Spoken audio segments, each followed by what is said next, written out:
Welcome in. And thank you so much for joining us today. It is incredibly good to have you here with us. We actually have, well, a deeply philosophical mission for today's deep dive. We really do. Yeah, looking through this massive stack of notes, the historical texts, all the anthropological research we've got in front of us, we are going to be exploring a very specific concept from ancient tantric traditions. Right. We're looking at the concept of the yogini's intoxication. And I have to say, when I first started reading through these sources, I just found the imagery completely captivating. It's very vivid. It is. The text described the yoginis as being in this state of permanent intoxication. They're enchanted, they're overwhelmed, and just existing in this perpetual state of deep, deep inebriation. But there's a massive twist at the center of this. And it's a twist that reframes everything. Exactly. They aren't actually drunk on substances. They aren't consuming wine or any physical intoxicant at all. They are intoxicated on the absolute. It is a completely different paradigm of what it means to be intoxicated. And I think distinguishing between ordinary substance use, which is, what we typically think of when we hear that word. Like the everyday definition. Right. Distinguishing between that and what the ancient texts call Brahmananda is really the perfect place for us to start today. Brahmananda translates to the supreme bliss of self-realization. The supreme bliss. Yes, it is an elevated, ultimate state of consciousness. So our goal as we work through these texts today is to synthesize how these ancient wisdom traditions viewed humanity's universal pursuit of altered states. Because they didn't judge it the way we do now. Not at all. They didn't look at the desire to alter our consciousness as a fundamental human flaw. They viewed it as a deeply misunderstood longing. Okay, so let's unpack this. What does it actually mean to be drunk on reality? Because the sources point out something incredibly relatable right off the bat, I think. They absolutely do. They note that pretty much everyone, across all cultures, understands intoxication at some baseline level. The texts describe that very first encounter with an intoxicant in a way that feels, well, incredibly accurate to the human experience. It's a very universal description. It really is. It talks about how, for a brief moment, the ordinary, rigid structure of your identity just softens. The text uses this brilliant phrase. It says, the anxious manager of the mind quiets down. The anxious manager, it's such a perfect way to put it. I love that phrase so much. Time feels altered. The heavy things, like grief and everyday stress, temporarily thin out. Something just opens up. And reading that, you can completely understand why human beings have sought out these experiences since the dawn of recorded history. Well, the tantric traditions offer a really nuanced perspective on that initial feeling. They don't dismiss it, and they don't claim that the momentary softening of your boundaries is inherently false or bad. Which is surprising given how strict some spiritual traditions can be. Right. They actually validate the experience, but they categorize it as a shadow. A shadow. Exactly. That fleeting relief you just described, where the anxious manager clocks out for the day, that is considered a shadow of Unmata. Unmata is a Sanskrit term that translates to divine ecstasy. Okay. So when someone consumes a substance and feels those internal walls relax, they're getting a tiny, distorted taste of another concept called shunyata. And how would you define shunyata in this context for someone who isn't familiar? Think of shunyata as a profound state of undifferentiation. It is a state where the rigid, tightly wound sense of self and other just loosens up. Like letting out a breath you didn't know you were holding? Exactly like that. Imagine walking around all day wearing a heavy, tight suit of armor that you actually forgot you were wearing. And suddenly, for just an hour, you get to take it off. That is the glimpse of shunyata. That makes so much sense. But the fundamental difference here is that the yoginis are said to embody this state of unburdened consciousness permanently. And they do it without relying on any external catalyst. So they're just walking around without the armor all the time. Precise. Now, the historical texts we are looking at do not shy away from the intensity of these altered states, which I found totally fascinating. There is a quote from the Rig Veda, which, contains some of the oldest Sanskrit hymns in existence, dating back thousands of years. Some of the foundational texts of the tradition. Right. And the quote is incredibly bold. It says, "We have drunk soma and become immortal. We have attained the light." It's a very powerful declaration. It really is. They're openly declaring that this ritual substance, soma, brought them to the light. It paints a picture that almost sounds like a full endorsement of diving headfirst into intoxication. So how do the broader traditions prevent that kind of praise from just becoming an excuse for endless indulgence? That is the crucial question. Because the wider body of tantric tradition is actually incredibly careful about what follows that initial glimpse of the light. You have the Rig Veda praising Soma, which was a vital part of early Vedic rituals. Right. But centuries later, texts like the Mahanirvana Tantra pivot to provide a massive counterbalance to that, A reality check, basically. a very severe reality check. The Mahanirvana Tantra details the use of the Panchamakara, or the 5 M's, which are 5 physical substances used in certain esoteric rituals. Wine is actually listed as one of these sacred substances. Okay, so it is officially part of the practice. It is. However, the text simultaneously offers a very severe, unambiguous warning. It states that consuming these substances without intense discipline, without profound spiritual preparation, or without the guidance of a realized teacher will destroy a person's intellect, their life, their reputation, and their wealth. Wow, that is a pretty severe warning for something considered a sacred tool. Yeah. It's essentially saying the substance has power, but it's a massive double-edged sword. Exactly. The texts are pointing towards something much deeper that the substance merely mimics temporarily. They are trying to direct the practitioner toward the concept of rasa. Rasa. Yes, rasa is the essence of an experience. You can think of it as the ultimate nectar of consciousness. The Upanishads describe this real intoxication beautifully by saying, he is rasa, having attained that essence, one becomes blissful. That's beautiful. So the permanent intoxication of the yoginis is not about the ordinary wine mentioned in the rituals. It is about Brahmananda, that supreme bliss that naturally arises when consciousness finally recognizes its own essence. The wine is merely a symbol. It's a temporary stand-in for the nectar of pure awareness. So what does this all mean for us today? Because as I was reading this, my mind immediately jumped to the modern struggles we see everywhere around us. The modern applications are profound. They are. I'm talking about the very real, very pervasive issue of addiction. The sources make this incredibly interesting pivot right here, connecting these ancient spiritual concepts to the reality of modern compulsion. Right. To apply this ancient philosophical lens to modern struggles requires a real shift in perspective.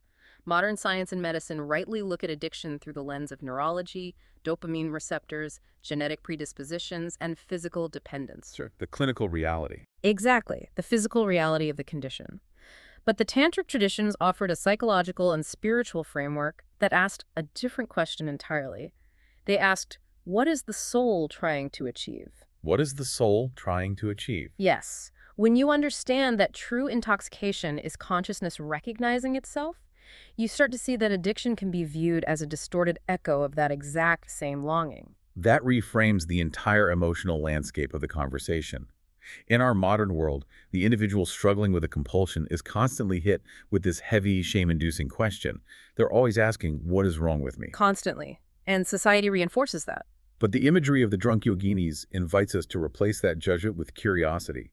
Instead of asking what is wrong, the texts invite the individual to ask, what was I reaching for? Exactly. What was I reaching for? At its core, according to this philosophy, that reaching is not an inherent desire to destroy oneself. It is a reaching for contact with something vast, intimate, and luminous. It's that desire for shunyata again. Yes. People are trying to find that state of shunyata, that softening of the boundaries, that much-needed relief from the anxious manager of the mind. They are reaching for the divine. But they are using a tool that, devoid of the proper context and spiritual framework, ultimately traps them in a cycle of physical and emotional dependence. That context piece seems to be the absolute crucial dividing line in the research we're reviewing. The sources detail a massive historical shift regarding how humanity interacts with these substances. A total rupture in the historical timeline. Yeah. If we look back historically, across so many different indigenous cultures all over the globe, substances like tobacco, cannabis, peyote, cacao, and various fermented drinks, they were approached with incredibly strict protocols. Highly They're structured. treated with absolute reverence. They were considered medicines and initiatory tools used within highly structured sacred cosmologies. It wasn't a matter of casually lighting up or having a drink to blow off steam after a long day at work. Not at all. The historical rupture, the point where this natural human longing began turning into widespread compulsion, coincides heavily with industrialization and global commercialization. The shift to mass production. Exactly. Historically, these plants and substances existed within a very specific ritual ecology. They were bound by seasons, by community elders, by intricate preparation ceremonies, and by periods of fasting or meditation that preceded their use. It took effort and time. A lot of effort. When you remove that sacred context completely, when you uproot a plant from its ritual ecology and turn it into a mass-produced industrial commodity, the relationship between the human and the substance is fundamentally altered. Tobacco feels like the absolute perfect example of this shift. The sources point out that tobacco was once an intensely potent, highly revered, sacred plant used sparingly for deep prayer and community decision-making in indigenous cultures. Right? It was sacred. And now, it's a mass-produced daily habit stripped entirely of its spiritual context. The message of modern commercialization basically tells us you can have it whenever you want. You paid for it. You own it. Yeah. You own it. That is the defining mantra of the commodity. But the ancient wisdom poses a direct challenge to that mindset. It asks, can you own a spiritual initiation? The answer is absolutely not. Initiation cannot be purchased, packaged, or kept on a shelf. The moment a sacred encounter is reduced to a transaction, the spiritual relationship breaks. It just shatters. It does. And it is exactly that rupture, that broken relationship between the human longing for the divine and the commodification of the tool that produces modern compulsion, confusion, and shame. Because the underlying desire is still there. The human longing didn't change at all. The sacred guardrails that once guided that longing were just entirely dismantled by the machinery of mass production. So how exactly did we end up with the specific landscape of normalization we have today? I really want to look at the historical analysis in our sources, because the texts dive into how different societies have handled different substances over time. It's a very revealing history. And just looking at the timeline, impartially, it is fascinating to see how certain things became ubiquitous while others were driven underground. The economics and politics of intoxicants provide a very clear picture of how this happened. Let's look at alcohol as the primary example from the texts. Okay. Alcohol became widely normalized in many global societies, primarily due to practicality, agriculture, and economics.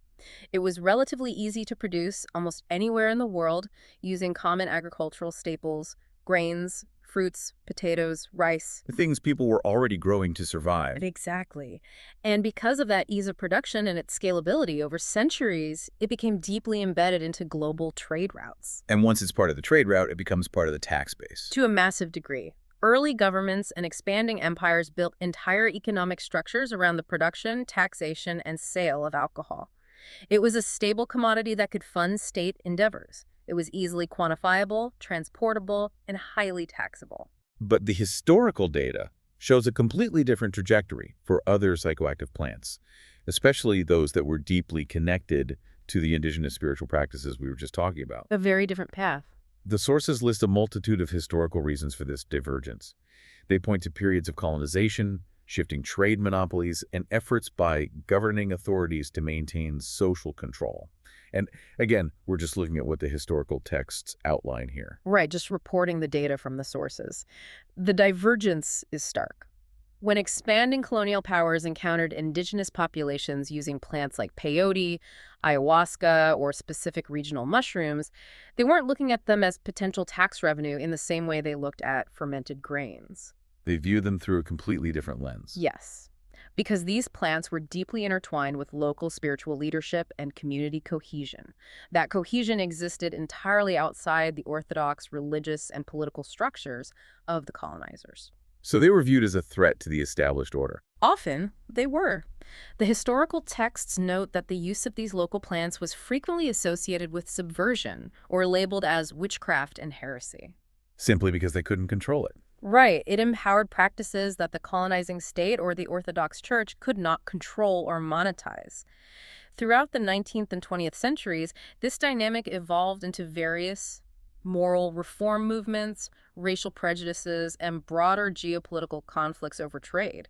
It created an incredibly complex web of historical variables. It's fascinating because that completely uneven, politically driven history is exactly what shaped our societal perceptions today. Absolutely. It is the underlying reason why, in our current culture, certain substances are deemed totally acceptable, perfectly normal to buy in bulk at a grocery store, while others are deeply stigmatized or feared. It wasn't necessarily based on the inherent spiritual or even physical nature of the substances themselves. No, the sources show it was largely based on centuries of economic scaling, taxation, and political maneuvering. Which brings us right back to the core philosophical teaching of the Tantric traditions. This teaching remains completely consistent regardless of the shifting political laws, economic structures, or cultural stigmas of any given era. It transcends all of that. The central teaching is this no substance. Whether it is legally normalized and taxed by a government or historically stigmatized and driven underground, actually contains enlightenment. That is the core of it. It's just a doorway. It is a Norway, not the destination. A plant might open your perception temporarily. A ritual or a specific physical practice might beautifully guide your mind into a new, expansive space. But they are only doorways. They show you the room. Exactly. Without the rigorous discipline, the ongoing self-knowledge, and the daily integration that the tantric texts demand, those doorways do not lead to permanent liberation. They just become tools of escape. And the escape always ends. It does. The experience might temporarily resemble the state of unmada that the yoginis embody, but it fades. And when it inevitably fades, if you don't have the internal foundation built up, you are simply left with the desire to escape again. I want to turn this directly to you listening right now. What stands out to you when you think about the things you use to relax or escape? When that anxious manager of your mind gets too loud, what is the doorway you usually reach for? We all have one. We really do. And more importantly, is it actually leading you somewhere? Or is it just a temporary exit that loops you right back to where you started? That is the ultimate question for any seeker. And the ancient texts provide a breathtaking vision of what it looks like when you no longer need that temporary exit. The final stage. Yes, they paint the picture of the yogini's final stage of realization. We talked earlier about Brahmananda, true, supreme intoxication. The texts say this happens when consciousness recognizes itself directly and completely. And once that happens, When that realization stabilizes, you don't need the external doorway anymore. The ordinary, everyday world itself becomes the nectar. Every breath you take becomes the wine. Your very awareness becomes the soma. breath becomes the wine. It completely reframes what it means to simply be alive in the world. It means life itself becomes the sacrament. The yoginis are described as forever drunk because they are intoxicated by reality itself. They look at the wind, the sky, the movement of the trees, the sound of the world around them, and all of that becomes the drink. They drink in the reality. Exactly. They don't necessarily reject any plants or any human experience, but they never mistake the doorway for the source. They know the source is their own luminous consciousness. And once you tap into that well, the intoxication never fades because reality never ceases. What an incredible journey this deep dive has been today. We've traced this path from the ancient reverent rituals involving Soma and the careful warnings of the Mahabharata Tantra, looking at how humanity has always had this profound longing to touch the vast and the A luminous. timeless longing. We examined how that longing got caught up in the machinery of industrialization, turning sacred initiations into purchased commodities. We explored how complex political histories and economic structures dictated what was normalized and what was restricted. And finally, we've arrived at this breathtaking tantric realization that life itself, just pure, unadulterated reality, is the ultimate sacrament. The synthesis of these texts leaves us with a powerful reminder. The yoginis are forever drunk on the absolute.